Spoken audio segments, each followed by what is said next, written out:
What is up, guys?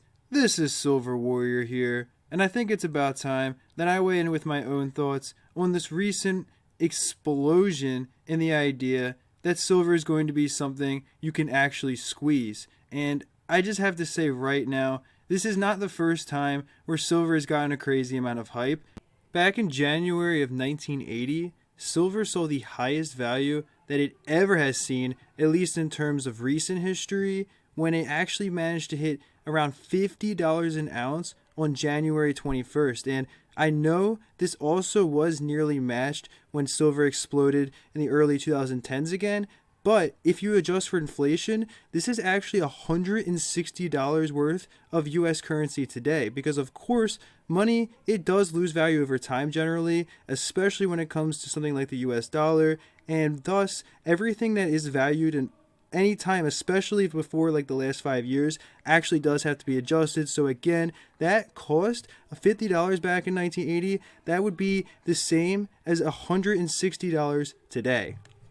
But in any case, of course, as it stands today, the idea of squeezing silver has really become popularized by the fact that it actually did happen with GameStop, AMC, Dogecoin, I believe, was the product of squeezing as well. I know, obviously, it popped off just as much as some of those stocks have. All of these things have really turned people into millionaires. That is a genuine truth, and I do understand why so many people would want to look at silver as their next chance to actually become wealthy, because many people, they miss the boat on those other things. I mean, you heard about it, and then it was exploded. That was really it. But there is a reason that silver prices have continued to stay in check despite all of the recent hype. And again, since February 1st, when things really reached their pinnacle, prices have actually fallen and have never reached that point again since.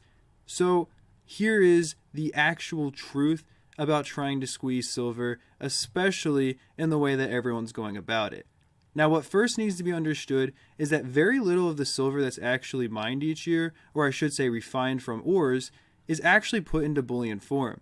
So what this means is that realistically, even if you caused a massive shortage of the actual physical bullion available, you wouldn't really necessarily be taking over control of silver itself, because the vast majority of the world's silver would still not be within the hands of the investor. Most of it's going to be in the solar panels on your roof, the engine within your car, especially the catalytic converter, although that might be more of an old-fashioned thing. But point is, the industrial use far outweighs the actual bullion demands as far as silver supply goes. By buying up all of the physical silver bullion available to you, you've really just made prices artificially higher for yourself. Because look at the spot price of silver. Look how little it has moved in relation to where it began.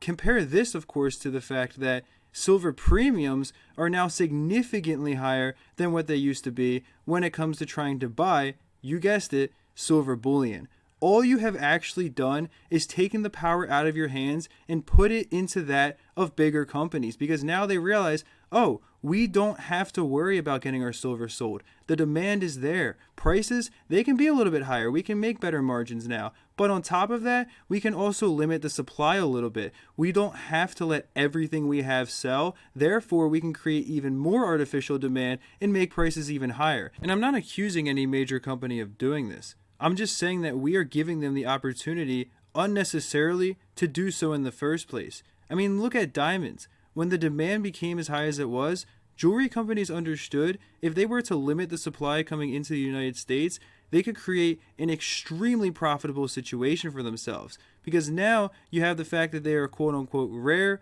artificially increasing the demand for them even more, and that demand can never be met because the supply is kept artificially low.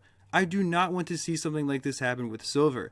Imagine a company purposely puts a small portion, or even let's just say half of their actual inventory as what they have on their website in order to make an item look more exclusive and to make sure that the demand cannot be met, to make sure that prices are even higher, to keep premiums higher, and to keep profit margins higher for themselves. It just seems like a situation that is a lose-lose for the investor like you and me.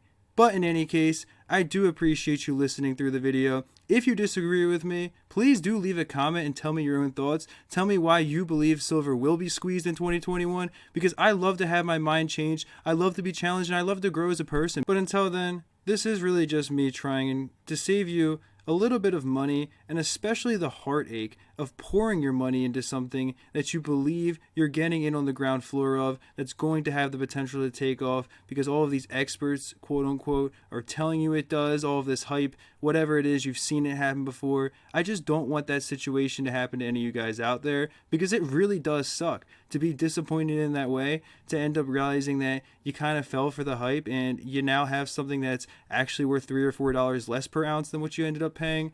That completely sucks, and it's never something I'd want to see happen to any of you guys out there. So with that being said, that is truly it for this video now. Peace.